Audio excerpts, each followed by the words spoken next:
بسم اللہ الرحمن الرحیم۔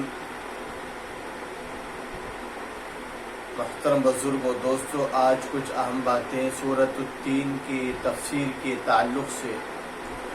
یہ سورۃ التین کہاں نازل ہوئی؟ یہ مکے کے اندر نازل ہوئی ہے، سرزمین مکہ میں نازل ہوئی ہے، اور اس کے اندر 8 آیات ہیں۔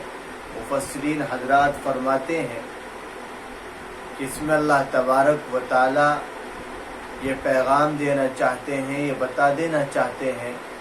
شروع میں اللہ تبارک و تعالی نے 4 قسمیں کھا کر انسان کی تخلیق بیان فرمائی کہ ہم نے انسان کو بہترین سانچے میں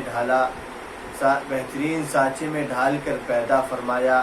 پھر انسان بڑھاپے کو پہنچ جاتا ہے تو اس کی خوبصورتی اور طاقت دونوں ختم ہو جاتی ہیں۔ جوانی میں وہ جو اعمال کرتا تھا اب بڑھاپے میں نہیں کر سکتا۔ یہاں پر جو اعمال سے جو تعلق ہے وہ اللہ تبارک و تعالیٰ کے رضا اور اللہ کی خوشنودی والے اعمال ہیں۔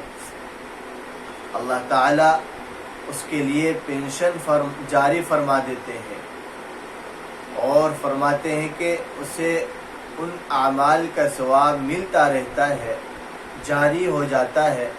جو دنیا کے اندر رہ کر جوانی کے عالم میں اپنی حیات کے اندر اللہ کی رضا والے کام، اللہ کی خوشنودی والے کام کیا کرتا تھا، تو اللہ تبارک و تعالیٰ اس کے لیے پینشن جاری فرما دیتے ہیں اور فرماتے ہیں کہ پھر آخر میں اللہ تعالیٰ کی حاکمیت کے اعلیٰ کا ذکر ہے کہ وہ احکم الحاکمین ہے، وہ بادشاہوں کا بادشاہ ہے، اور ہر طرح کی حکمت اللہ رب العزت والجلال کے پاس ہے۔